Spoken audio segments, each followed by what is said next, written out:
My name is Ruth Garside. I'm an Associate Professor in Evidence Synthesis based at the University of Exeter in the southwest of England.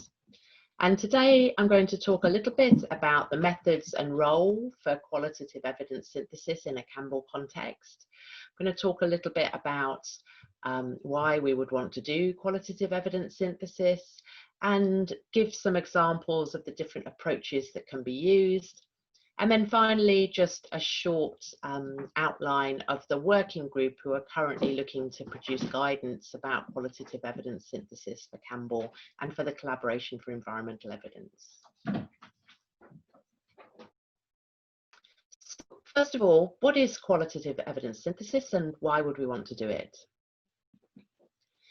We know that statistical data can be really important, but it only tells us one part of the picture. This quote from Bradford Hill, "Statistics represent people with the tears wiped off." We know it's important to know the statistics, as in this graph of the survival analysis for brain metastasis, but this doesn't give us the stories behind the data, doesn't tell us about people's experiences or preferences or opinions. And we know that in addition to those important what works questions, decision makers also want to know about other things that qualitative research can answer. So they want to know, how can we do something and what do people think about it? They want to know about unintended consequences, or if there are factors that might help or prevent something from happening or happening effectively.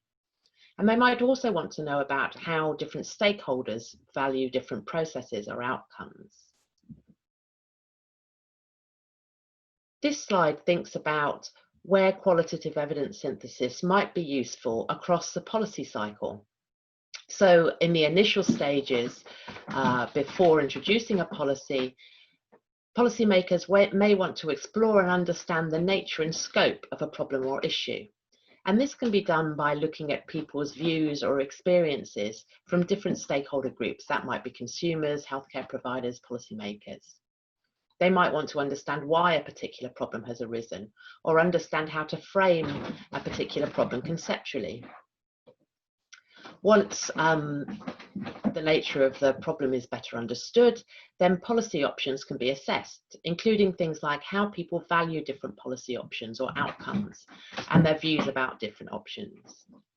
They might want to know whether or not different policy options are acceptable or feasible to different stakeholders, or insights into how an intervention might work, and this might be particularly useful for complex interventions.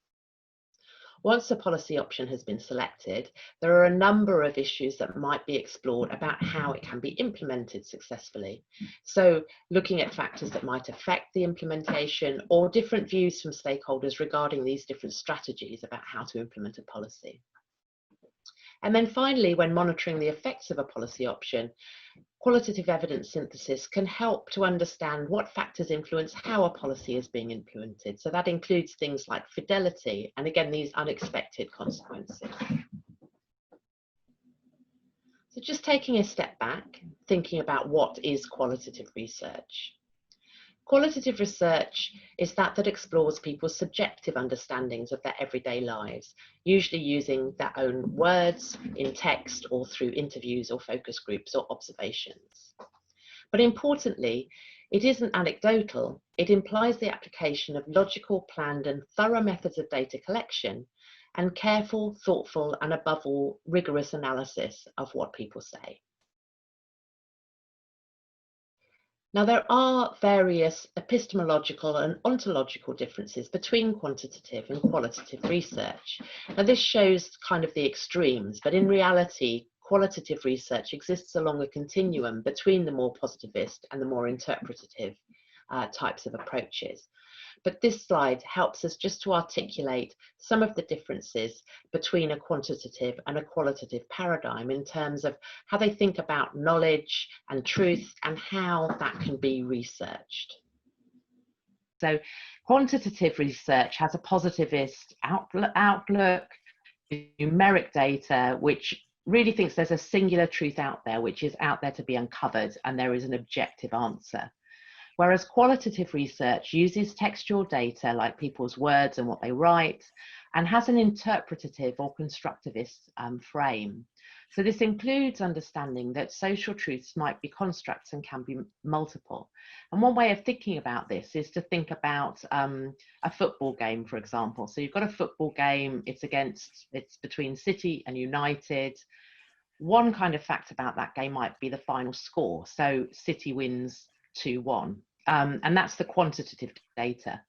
But if you want to know, was it a good game, or who was the player of the match, or was the referee fair, or did it reflect the abilities of the teams, the perspectives on that you get from different people might be very different, depending on whether you speak to a City fan or a United fan, or you speak to a professional pundit, or you speak to a player who missed a goal, or you speak to the referee.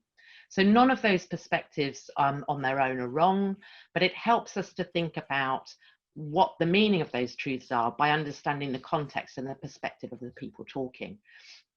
So whereas quantitative research tries to be objective and to remove bias, with qualitative research, we try to understand meanings in their context and try and understand the perspectives that develop them. Quantitative research is deductive. We start from a hypothesis and try to work out whether or not the data agrees with it.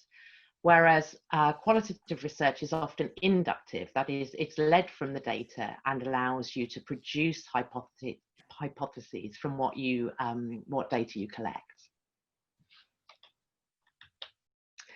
The other thing about qualitative research, particularly in the social sciences, is that it has often had an explicit aim to bring voices to more marginalized communities. So groups of people who may not be represented in the dominant discourses may be those that you want to seek out to understand different perspectives. So in terms of what that means for systematic reviews of qualitative research, systematic reviews of qualitative research follow the same steps as they do for quantitative research, but there may be more iteration and development through identifying the paper, understanding what's there. So questions might start broad and become more specific as you encounter the different sorts of data and information that's out there. The search strategy might be refined through the project, and we might think about doing purposive sampling rather than exhaustive samples of the search to try and understand the perspective from the different perspectives or different contexts rather than including everything. Similarly, a step like quality, while there are tools to appraise quality of qualitative research, it may also be that it's through the synthesis that the quality of the different papers is considered. So metaethnography in particular says that we should consider the contribution that a particular piece of research makes to the synthesis as an indicator of quality, as well as these tools or to appraise.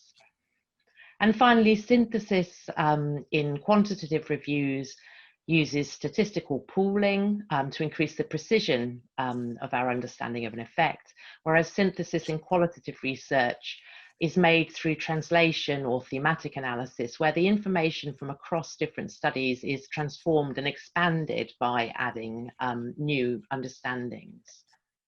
So I'm going to look a little bit more at different methods of synthesis, because this is one of the areas where there are quite clear different approaches in qualitative evidence synthesis. So the synthesis is a combination of two or more items into a new whole, a combination of ideas to form a theory or a system, and importantly, where new knowledge is generated which goes beyond the sum of its parts. In terms of qualitative research, there are a number of reasons why we might want to do this. I think initial decisions were at least partly strategic, where qualitative research has perhaps tended to be marginalized in policy and practice decision making. And so trying to work out ways of using qualitative research better in the time of evidence-based practice and policy was seen as an important step. It's obviously also less wasteful because it means that research can be reused and expanded on. And through these syntheses, as I said, rather than trying to create a more precise estimate of effect, qualitative evidence synthesis seeks to create more powerful explanations or broader, more encompassing theories. And it's at this level of explanation or theory that qualitative research become more transferable to different situations, so that we can offer explanations for how things are happening across a range of settings or populations. And there's also a belief that these broader theories might yield truths that are better or more socially relevant or more complete than individual studies can provide. And finally, we're looking to invoke some degree of conceptual innovation of the parts as a means of creating the whole. And as I said before, where the synthesis creates a whole that is more than the sum of its parts. And there's a range of approaches and terminology around qualitative evidence synthesis. It can get perhaps a little confusing. So there are some umbrella terms like qualitative evidence synthesis and metasynthesis, which just refer to the techniques in general. And I tend to use, and the qualitative group at Cochrane tend to use qualitative evidence synthesis as an umbrella term to refer to all of these approaches. And then there are also specific approaches, and then they're not all listed here, but you can see they are numerous. And we're going to be focusing just on 3 approaches, which I'll talk about in more detail later on. But it's generally helpful to think about these different approaches as along a continuum, as I said, between these more aggregative approaches, which are perhaps closer to what people who do quantitative syntheses are familiar with. So aggregative approaches, which are more additive. So you're just trying to sum up or aggregate the existing themes that are found in the literature. And this approach is more at the deductive end of the spectrum, and it can be useful, particularly where concepts are already fairly well predefined and agreed. And at the other end of the scale are these more interpretative approaches, which involve arranging and interpreting different findings in order to try and create a meaningful picture of what the research is telling us overall. And this is where developing concepts and theories to explain the evidence base becomes more prominent. And this approach tends to be more inductive, so led by the data rather than starting with a frame of what we expect to find. This slide from the epicenter tries to show this on a kind of continuum. So on the right-hand side, you have the more aggregative approaches, and this is where content analysis and meta-analysis sit. So along the bottom, you can see test, explore, generate, and this is about theory. So these aggregative approaches are around testing theories, and any interpretation which has gone on tend to happen before and after the synthesis itself. So you use these to frame the questions and to use the findings. And then in the middle, you have approaches like realist and framework syntheses, where we're starting to explore theories. And finally, on the left-hand side, these more interpretative approaches like meta-ethnography and thematic synthesis, where the interpretation tends to happen during the synthesis to build meaning and explanation, and we're trying to generate theory rather than test it. So the findings from qualitative research, whether that's primary studies or qualitative evidence synthesis, might look very different to the findings from a quantitative study. So they include things like, and again, this is far from an exhaustive list, but you might be trying to create a really rich description of a particular phenomenon, for example, how people experience a particular health condition, or a social issue that is looking for a policy solution. You might be defining a new concept or creating a new typologies of different types of behaviors. Similarly, it might involve deep descriptions of processes that people go through or that policy implementation goes through, or explanations or theories for how and why things happen. Or it might include the development of strategies, for example, for policy. And what does this look like? Often largely text. So this will include quotes from the original participants and the original researchers' analyses. There might also be tables where we try to group different classifications or summarize themes and sub-themes to show where they have come from. And increasingly, we see conceptual figures, including logic models, where we're trying to link together different parts of the findings to give an overall picture of what's going on. And then finally, there might also be images and artwork in primary research, although we've yet to really explore how these might be synthesized in qualitative evidence synthesis.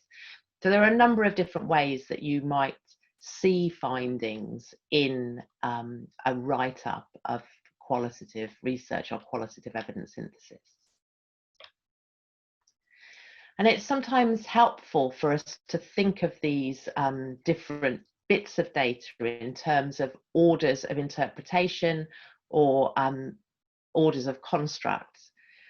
So we have these different bits of text, we've got these different bits of data, and the everyday ways we have of making sense of our world, the way that we describe things or the way that participants talk about their experiences, we can think of as first order constructs. And then when the original researchers come in to add some social science interpretations to this common sense world, which might include linking it to specific academic concepts and theories, these then become second order constructs. And then what the reviewer does as part of the qualitative evidence synthesis is to interpret the researcher's interpretations. So you have these sort of levels of interpretation within the qualitative analysis. Now, there are people who say third order constructs don't really exist because these are still just researcher interpretations, but I think it can be helpful just to think of these different levels, and I'll just illustrate that with an example. So this is taken from a synthesis which was looking at cardiovascular disease prevention programs.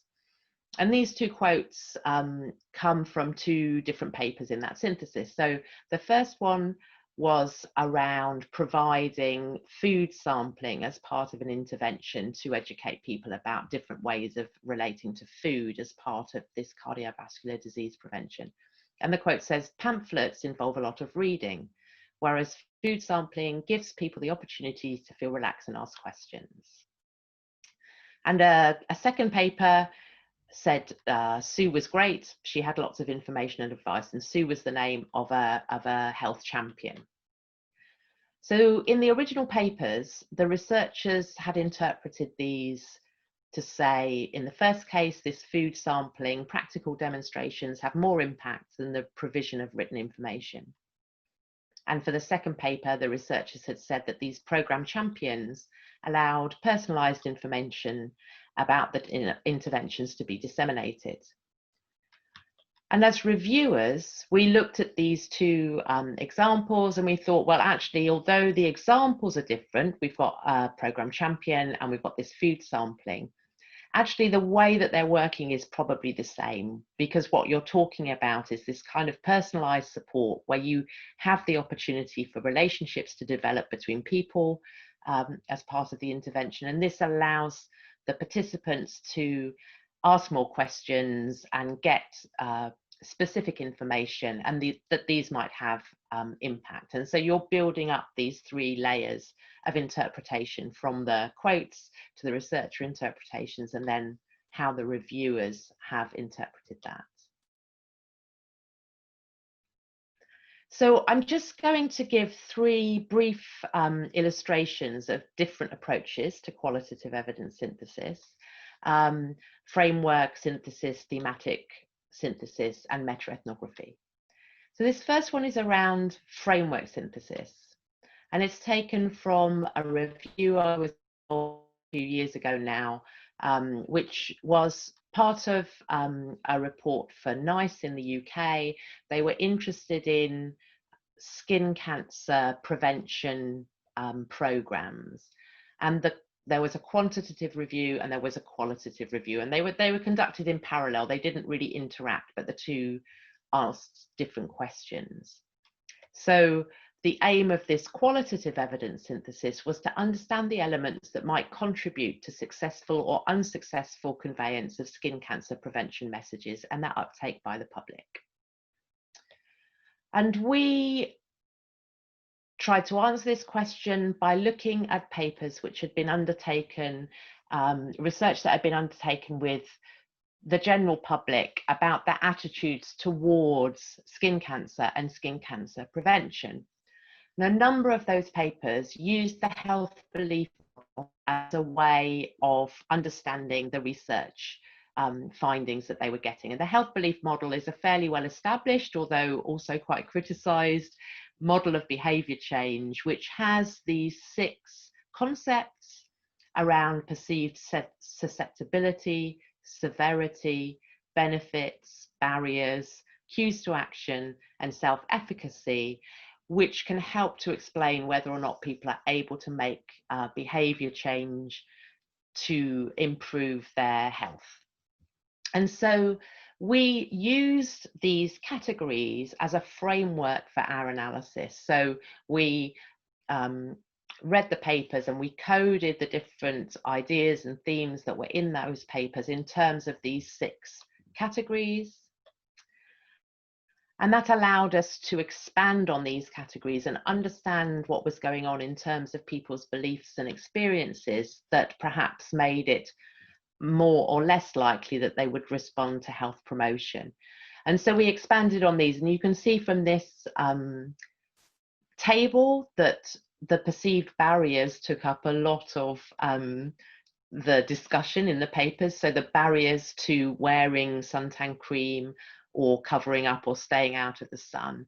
And these included things like positive perceptions of a tan, in that people felt that tan skin made them look healthy, made them look attractive, that there were negative meanings of white skin, tans signify a good holiday, and so on. So this health belief model allowed us to have a pre-existing structure under which to code the information that we were identifying within each of those studies. And as well as providing this table, for each of the themes and sub-themes, there was also a portion of text where we identified how many studies from which countries talked about the different themes and sub-themes. So this is part of the perceived barriers. It's about positive perceptions of a tan. And this particular paragraph is about the negative meanings of white skin. So most of the studies were undertaken in Britain, USA, Australia, and in Canada. And there were a lot of negative associated around white and untanned skin, where people described it as making people look unhealthy, like a milk bottle, like a ghost, like a couch potato. So this text accompanying the table expands on and illustrates where the different bits of information about those particular themes came from.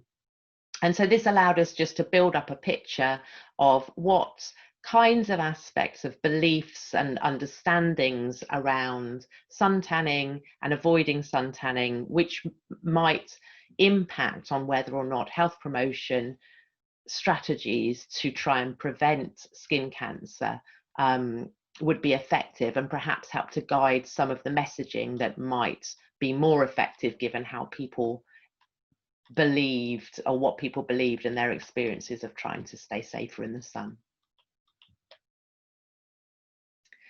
So the next example is a thematic synthesis, and this comes from a paper which I did with colleagues from Exeter here at the evidence synthesis team. This was about robopets in care homes. And robopets are small robots, which are like cats or dogs or seals. And it's been suggested that this can help people with dementia in care homes So we wanted to do a review which looked at the evidence for that. And again, this was a two-part review. So there were two questions. The first one, what are the experiences, views and perceptions of residents, families, carers, care home staff of interacting with robo-pets? And this was the question that the qualitative evidence synthesis aimed to answer. And the second question was about the measured effects of robo-pets on health and well-being for people living in residential care. So we were looking at both quantitative and qualitative. And in this case, we wanted to try and bring them together in a mixed methods synthesis overall. So we had 10 qualitative studies, 7 randomized controlled trials, and 2 mixed method studies included in the review. And one of the key outputs of this review was this conceptual diagram where we tried to bring together the thematic synthesis from the qualitative evidence synthesis and the quantitative data. So each of these colored blocks contains a specific theme and sub-themes. So if we look at this pink one on the left-hand side, this was about how the resident responded to the robo-pets in the care homes. And there were 3 themes within that. So residents talked about, or they reminisced in relation to the robo-pet, remembering previous pets they had had or interactions they had with animals. It fed into their sense of belonging and identity, and it also offered a kind of sensory engagement where you could stroke and touch and interact with these animals. And the other aspects around here illustrated, for example, the person-to-person contact which these stimulated. So the pet wasn't just about the relationship between the resident and the pet, but it also facilitated person-to-person interaction. So it allowed the residents to communicate, or it offered a trigger for communication between residents and the care home staff, and to improve the opportunities for social contact. So again, for each of these sub themes, which are shown in the boxes, we were trying to show something about the mechanism, how do these robo-pets potentially offer improvements for well-being for the residents. And we also identified a number of challenges. So the grey box on the right-hand side shows worries that the residents had and that the staff had, which were negative about these robo-pets. And then finally on this diagram, the yellow circles illustrate where there was quantitative research to back up the qualitative evidence. So if we look at this quality of life box at the bottom, the qualitative research talked about a reduction in loneliness, a reduction in symptoms, including agitation, anxiety, and depression. It gave people pleasure, it gave people comfort. The quantitative research only measured 2 of those possible outcomes. And then this also extended the research for the qualitative evidence synthesis, because it also allowed us to include the perspectives of staff and family as well as the residents. And again, for each of these aspects, this is the overarching diagram, trying to bring those 2 bodies of research together. But for each of the themes, there was also a text which described the evidence that was found. So this example is just showing you for reminiscence that there were 5 studies which talked about how robo-pets stimulated memories and stimulated conversation. And similarly, for the quantitative research, we also have a set of meta-analyses. This is the one for agitation, which shows a small but measurable impact on levels of agitation amongst care home residents.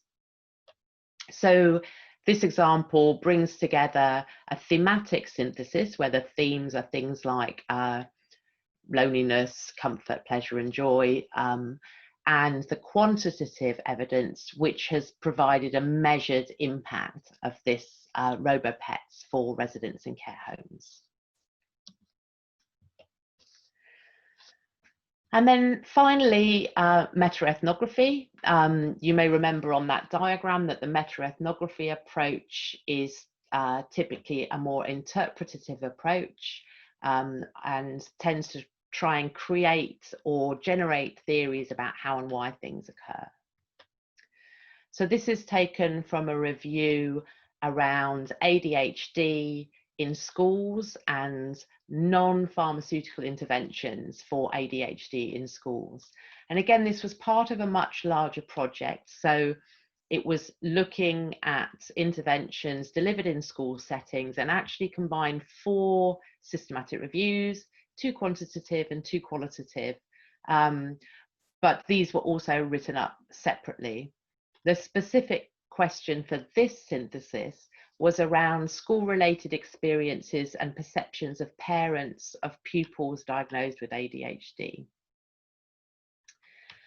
And this kind of high-level finding shows how the third order concepts along the top, so these are the interpretations of the reviewers, were generated from the first and second order concepts in the studies themselves. And these are quite high level conceptual findings. So the overarching theme that this synthesis found was that mothers were silenced in conversations about ADHD and ADHD management in schools. And this overall theme was comprised of these 3 sub-themes. So this was about dashed expectations, so how the expectations that parents had about how their children would respond to school and how the school would respond to their children were often thwarted. And this meant that there was a lot of conflict between parents and teachers about the best way to manage ADHD in the classroom and to keep the children safe, happy, and educated. And this meant that there were different methods that parents tended to try to resist the way that the schools were trying to manage ADHD. And this led to a lot of conflict between the 2 different groups of people. So again, in this study, each of those themes would have been discussed in detail, and this is just a short example from that theme of dashed expectations, showing how the sometimes, you know, very low level expectations of parents, such as that their children should be reasonably happy at school, were seriously undermined by the way that they experienced the treatment they had from teachers and also other pupils actually in school. And so each of those themes and concepts is discussed in detail using first and second order constructs from the papers, and then the reviewer interpretations on top of those. So that's a really, really brief overview of what those methods might look like. In terms of choosing a method, it depends a lot on experience of the team. For people who are less experienced of working with qualitative data, a framework synthesis can be more straightforward because it offers you more of an anchor, but you may not get the most out of the material by doing that. It also depends on time and resources. Again, a framework can be a quicker way of doing it. The purpose of the review, the audience, and the type of evidence available. So the more interpretative methods tend to work best when you are already working with papers that are conceptually rich and conceptually well developed. This slide shows how much there is shared between the approaches. So this was an attempt I made to bring together the described approaches to qualitative evidence synthesis across a whole range of different methods. So looking at meta-ethnography, thematic synthesis, framework synthesis, meta-synthesis, and so on, and trying to pull out the core steps about what that might mean. So although there are differences, there are also a lot of similarities. You're always trying to identify the relevant material, you're trying to identify patterns in the data and to make sense of it in terms of the questions that you're asking. And we're going to use this in our working group as a kind of starting point for the different steps of qualitative evidence synthesis. So as I mentioned at the beginning, and Howard also mentioned, we do have a working group working to develop methodological guidance for qualitative evidence synthesis in Campbell and CEE.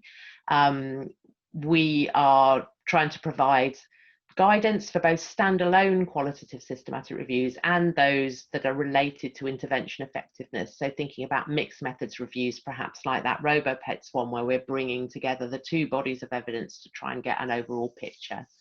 And we have stalled a little bit, I think it's fair to say, over the last 6 months, but I'm hoping to pick back up with the working group very shortly. And we have progressed a lot of these chapters. This is our overall plan for what we're hoping to produce. So we'll produce some backgrounds, some description of the different approaches, and then we're looking at just these 4 key methods: so thematic synthesis, aggregative synthesis, interpretative synthesis, focusing on meta-ethnography, and framework synthesis. And for each of those key approaches, we're going to go through the steps of the systematic review and talk about any specific implications that those methods have for the different stages. We're then going to talk about how to choose a method, what aspects to consider, and we'll also briefly outline the approach of grade CERT-Qual, which is a way of assessing the confidence we might have in the findings of a synthesis. I haven't had time to talk much about that here, but that's also something that we're doing. So this is what we're hoping to produce. As I said, we've made quite a lot of progress, and I'm hoping that we can kickstart the final push to get this together shortly. And just to say thank you to all my colleagues in Campbell, in CEE, the Cochrane and Qualitative Implementation Methods group, and the grade CERT-Qual group, who inform a lot of my thinking and who I'm very grateful to work with. Thank you very much for listening, and I'm happy to answer any questions that come through on the chat. Okay, thank you, Ruth. So I did, in my excitement, forget to say 2 key things. One was, please, if you have any questions during the presentation, please send them on the Q&A. Some sent them on the chat, I can see those too. But you can please send them on the Q&A so we can feed them through to Ruth. And the second is to mention that this webinar we're doing is one of a small series of webinars, and hope the start of a future series. And this particular webinar is oriented around evidence-based health day, which is a new initiative of a set of international group consortium of partners led by Johanna Briggs Institute. And so evidence-based healthcare day is actually 20th of October, but we're doing our webinars in the lead up to that. So this event is part of that.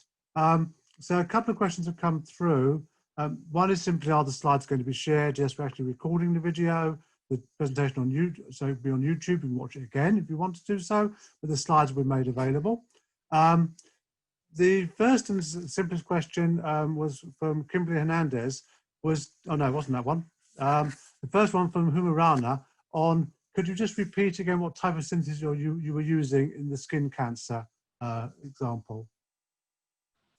Yeah, so that was a framework synthesis, and the existing construct that we used as our framework was the health belief model. So a framework synthesis merely uses an existing structure or explanatory framework for something as this starting point for your coding to understand what's going on.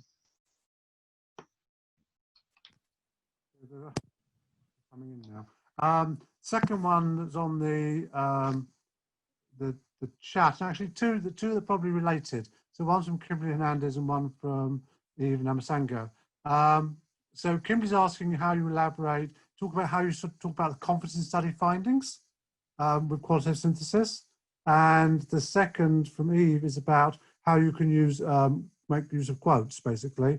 So, and as a primarily a quantitative researcher, but someone who synthetic qualitative research, if I see quote-driven evidence, I'm not going to have confidence in those study findings. I think they picked a quote I liked and they presented that. So how do you balance those two? Okay, so I think those are two quite different questions, but I'll start with the last one. So the quotes are your data.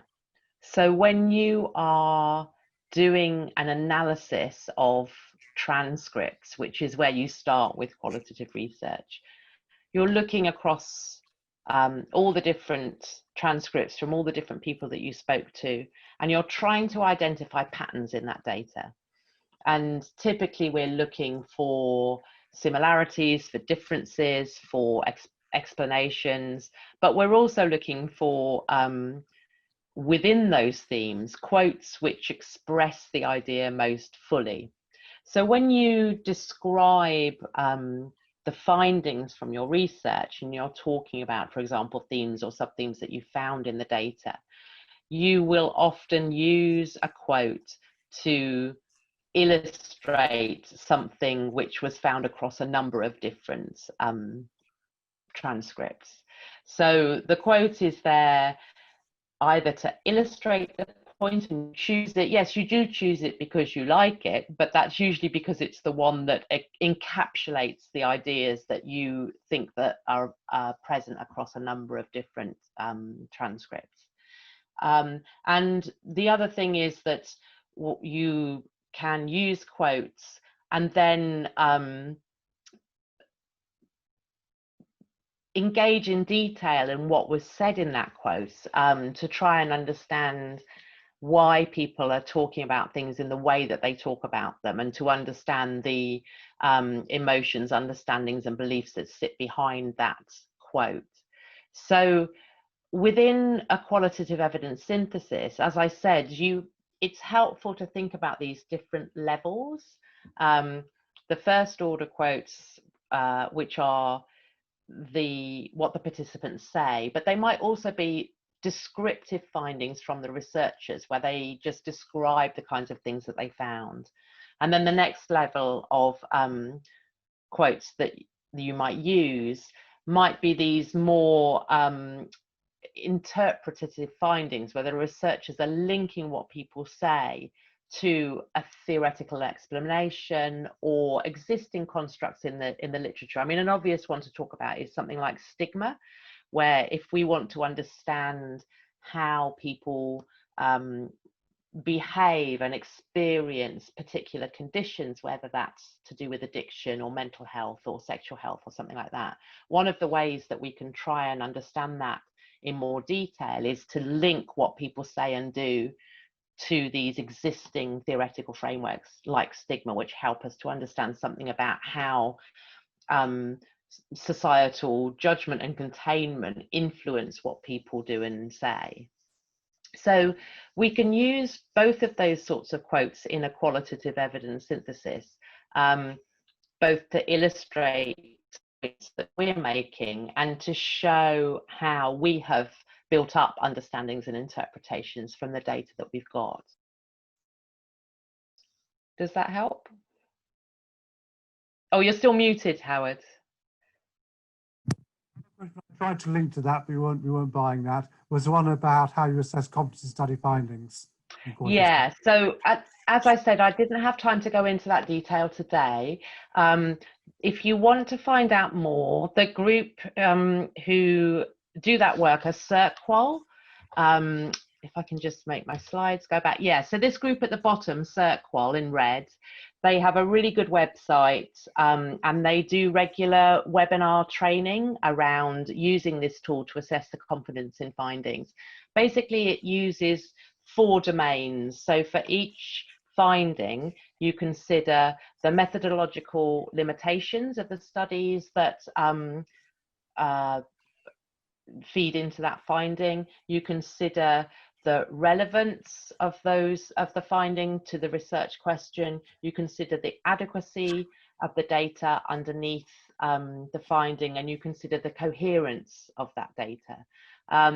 So it mirrors the grade approach, grade tool for quantitative research, but using qualitative research domains and considerations. So I thoroughly recommend the website. There's a lot of information there. There's an overarching paper and also 4 linked papers which go into more detail about what we mean by each of those domains.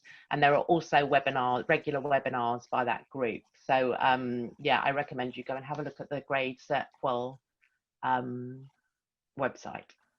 Okay, thank you. So there's quite a lot of questions now, but 3 of the, not 10 questions, but 4 of them are related, which is basically what further reading would you recommend? So go look at the circle as one thing you said, other guidelines, textbooks, other things people could look at to.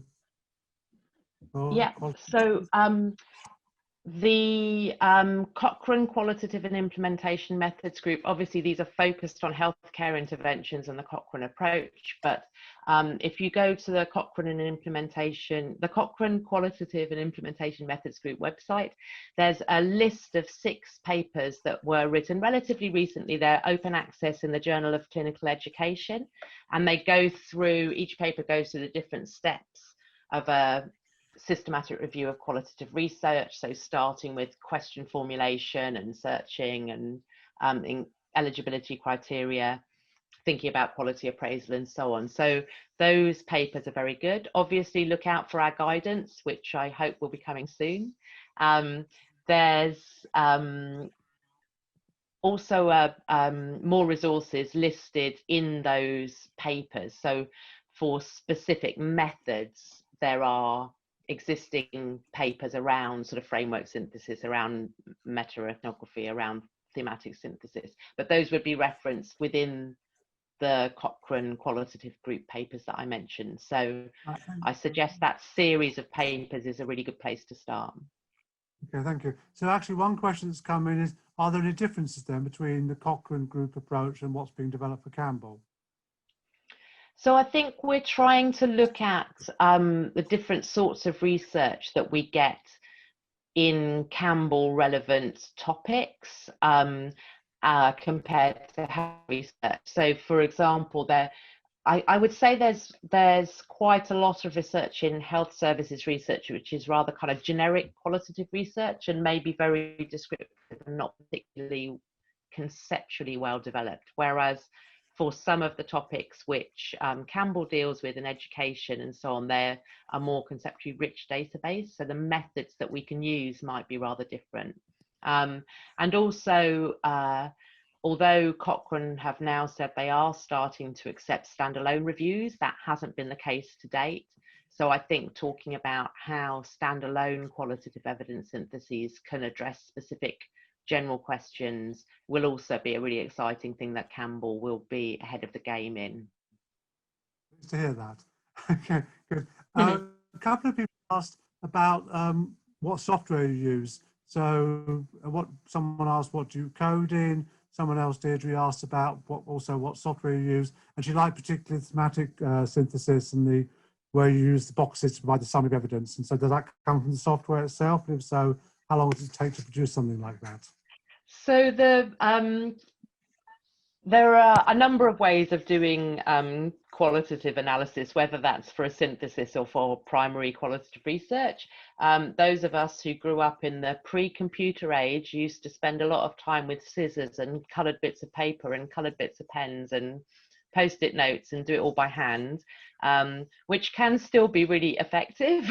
I would encourage you to get hands-on with your data. You can also just use something like Word if you start to code, develop a coding book, if you like, with different codes for different categories.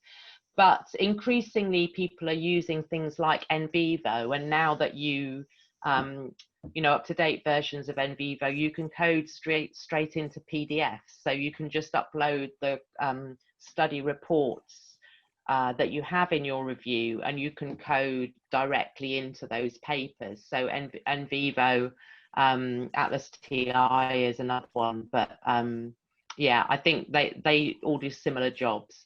In terms of that diagram for the thematic synthesis, that was just drawn. I think that might have even just been drawn in PowerPoint. It was certainly wasn't done in anything fancy. But that was, you know, a long way down the line. We'd already developed those themes, and then again we did a pen and paper exercise initially where we were drawing the different themes and how they might relate to each other. And then once we'd done a pen and paper copy, then we did a diagram. Yeah, my colleague Becca Abbott should take credit for that. Thank you. Someone asked about open source software, because it's like Atlas TI and Vivo are not open source. Any open source software? I'm afraid I'm not aware of any, but if anybody knows, I'd be happy to hear. Right. You said just now, you said we did this. So qualitative synthesis, how is it something you do always as a team, or can a single author do a qualitative synthesis? I would say you can, but I wouldn't advise it. I mean, I think one of the things about doing a qualitative evidence synthesis is that you may encounter research from lots of different disciplinary and theoretical backgrounds. So if you're doing a piece of research, as we did on that, for example, on that RoboPets, you may find a lot of research which is health service orientated, but there might also be research from psychologists, from sociologists, from you know, the care sector.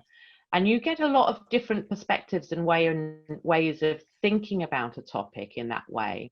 I think it's really helpful to have a team of people to discuss your emerging ideas with, in order to make sure that you're not missing something. You know, you're not missing something that is well understood in psychology that you just haven't seen because that's not your background. And a lot of qualitative evidence synthesis as well might do some initial double coding of papers. So as a way of not exactly validating, I think, but as a way of trying to make sure that you are on having a similar interpretative approach to the information that you're looking at. So I think teams are brilliant, and you really need, like with any systematic review, you need people who know about systematic reviews, you need people who know about qualitative analysis, and you need topic experts as well to do a good job. Absolutely. So someone else asked a similar question, but also asked about timelines. So how long have these reviews you've been presenting take to do? How much work is involved? A lot of work is involved. I'm kind of hesitant to say to give a time, because we know that the question, how long does a systematic review take, is a bit, how long is a piece of thing? But they are quite intense, and it's not just the synthesis, but actually some of the different steps take longer. So for example, searching for qualitative research can be more complicated than searching for randomized controlled trials. There's a lot of different language in the databases. Qualitative evidence isn't always well indexed in databases. So when you're developing searches, you often end up with a lot of false positives. So you may have a lot of research to screen. You may end up with bigger numbers in your search hits than you do for a quantitative synthesis. And also it can be harder to tell whether or not the abstract that you're looking at is actually qualitative research. I mean, traditionally, if you look now at even titles for randomized controlled trials, sometimes you don't even have to read the abstract. The title of the trial is A is better than B for this randomized controlled trial. You don't even have to read the abstract to know the answer. But that's not traditionally how qualitative research have written abstracts. They've written abstracts because they want to intrigue you and make it sound interesting and draw you in. So the amount of detail that you get about what the research is and what the findings are in the abstract may not be what you're used to seeing if you're used to seeing quantitative research written up like that. So each of the steps can take a bit longer because it's a bit more of a complex procedure, and obviously it depends on the size of the evidence base. So if you have 3 or 4 studies, that's obviously not going to take you as long as if you have 30 studies. You know, that would be a really big job to analyze 30 studies, for example. So, I mean, yeah. your point about specificity of the title and the abstract in qualitative versus quantitative, it's also social sciences versus natural sciences.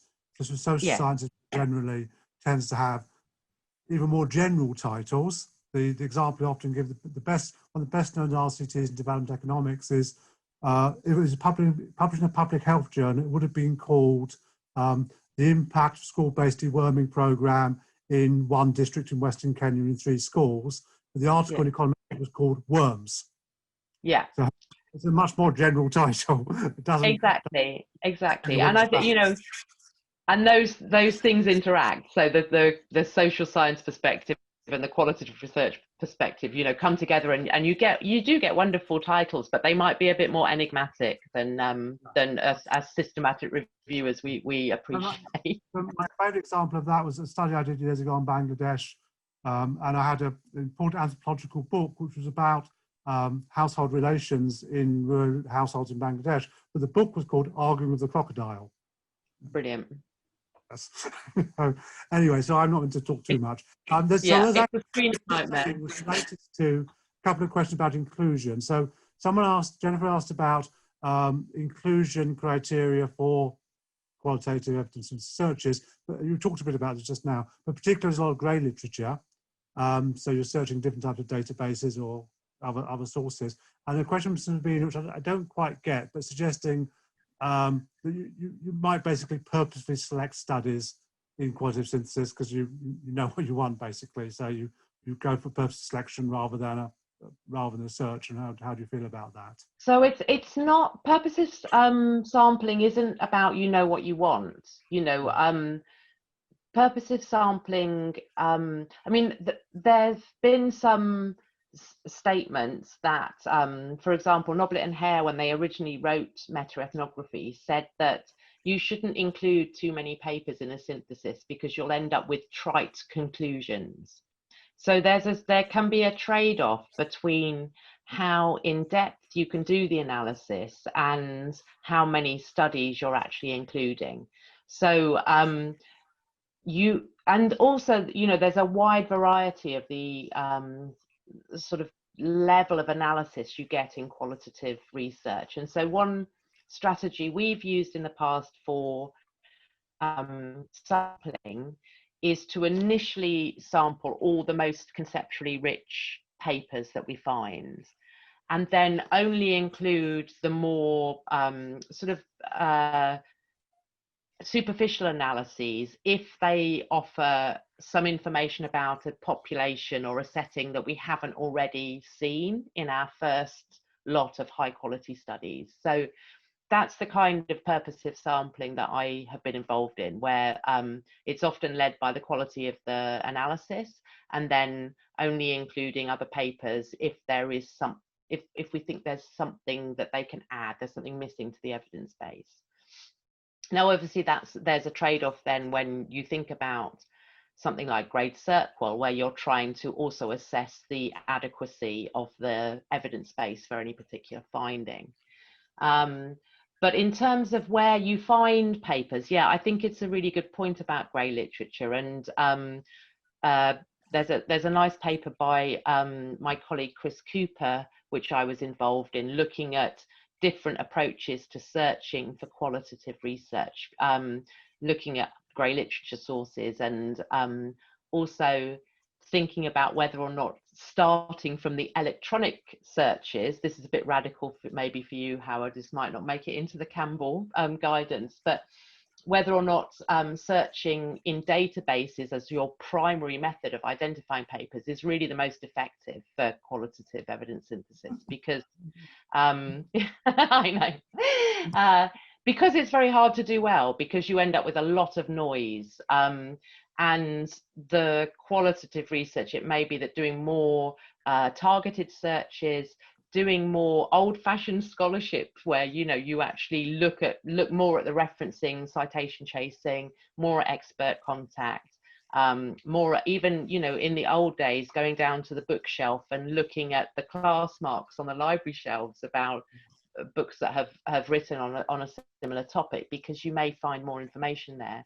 And that's another area that I think there's still a lot of work to do with qualitative evidence synthesis, to understand what the value of things like book chapters and theses and books are for this sort of evidence base. And to date, we really haven't done work on trying to understand the implications of all that, because typically book chapters are not something we look for, but actually, again, in the social sciences, there may be really good literature on topics of relevance that are hidden in books that we don't find well with the current strategies for identifying relevant material. No, that's a very good point. There are a lot of areas where, particularly on qualitative research, where book chapters are very important, and it's a constraint for particularly developing country authors that don't have access then to the books and can't just order it up on Amazon. Yeah. But on the other hand, Google Books, thank you, Mr. Google, is photocopying, is scanning every single book in the entire world. So you often get segments of the book or the chapter, and it might be sufficient, but not always. There are more questions I can put. I want to give you two more that came in quite a while ago, so it'd be unfair not to ask them. I'm going to say the hardest to last.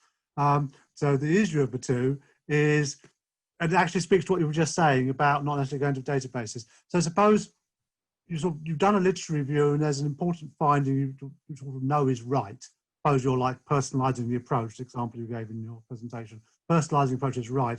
But you only find that in 2 of your studies, and you've got 20 studies, only 2 of them say it, but you know it's right. Sort of thing. What do you do? Well, you're reporting what you found in the literature, aren't you? So if only 2 of the studies talk about personalised approaches, and you think that that's a more important aspect, I think you'd have to go back and question why. Maybe you're wrong. Maybe personalised approaches are only important to providers and not to users, or the other way around. Or maybe the evidence base is only in one segment of the population.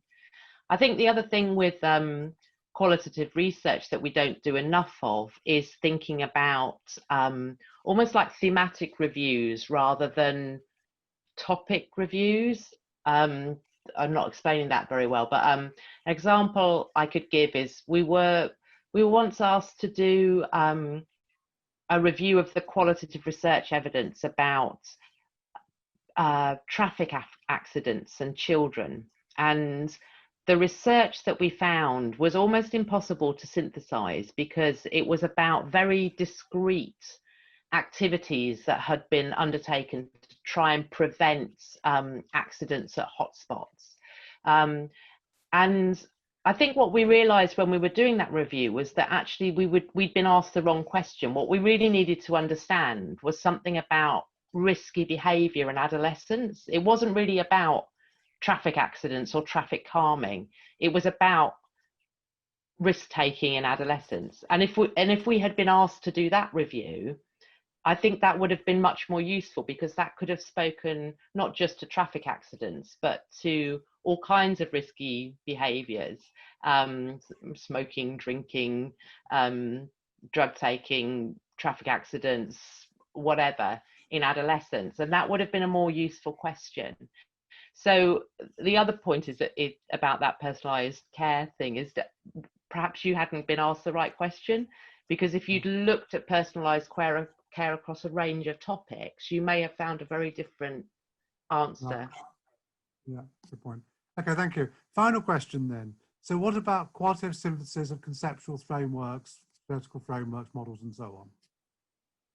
What about quantitative? Yeah, so you want to synthesize theoretical conceptual frameworks. We're doing a qualitative synthesis of conceptual frameworks or theoretical frameworks. Yeah. Approach this. Yeah, sounds great. Do it. Let me know how it works. No, in all seriousness, I think There are approaches that we're trying to think about how to bring together different conceptual ideas. I mean, obviously doing a realist synthesis is one way of trying to bring together different conceptual frameworks which explain, you know, program theories explain how things work and how we understand the mechanisms of change in particular contexts for particular populations. So I think we are working towards thinking about different ways of bringing together different conceptual frameworks and what that might add. But you start to come back into a big circle where actually you're just talking about traditional sociology, where you're developing theory out of understanding, different understanding. Actually, How you bring that that together. speaks to, and remind me now also when you started your answer, your framework of what the studies said, what the respondents said, what the researchers said, and what the reviewers said, and when you come to the personalised approach, reminded me of the middle range theory approach. Yeah. We're another research project around called SEDA, where we've got a set of research around middle range theory, and that actually is a bit about this question by Kathleen about synthesizing strategic approaches. So the extent you have project level theories and then you aggregate them up into mechanisms, which is what a realist approach does, and Ray Paulson writes about middle range theory. That's you are doing that. So if, and you remind me again, you said, well, you're going into sociology, and the whole point for developing middle range theory was to get away from generalist theory that's too general to be useful and something sensible and concrete. So you go for middle range theory, which is not down at a specific action or a specific study, but does have some general principle that's testable across settings. And so there is an answer there. Go read Merton. Yeah. But that's a really interesting question. I'd love to talk more about that. It's a shame this isn't an in-person seminar and we could go and have a coffee and discuss. But yeah, really interesting. No one goes has coffee anymore. Okay, thank you everyone. We have run over time. Apologies for those that sent in questions towards the end I've not been able to ask. Thank you so much, Ruth, for the time and for the presentation. It's been very interesting. We will be putting the slides up. We will be putting the video up on YouTube. So thanks again. Do visit the Campbell website to look out for more forthcoming webinars. We actually have the What Works Global Summit coming up at the end of this month, the start of next month. So we have a whole range of presentations going on over a 2-week period. So do look out for those across all the different Campbell topic areas and from all the different Campbell groups. Ruth Meffers groups will be one that's presenting as well. Do sign up for our newsletter. Do visit our website, do read Campbell reviews, do write Campbell reviews, do start Campbell groups. Just please generally engage with Campbell. It's a good thing to do, makes the world a better place. So thank you everyone, and we'll see you again next time. Bye-bye. Thank you everyone. Bye.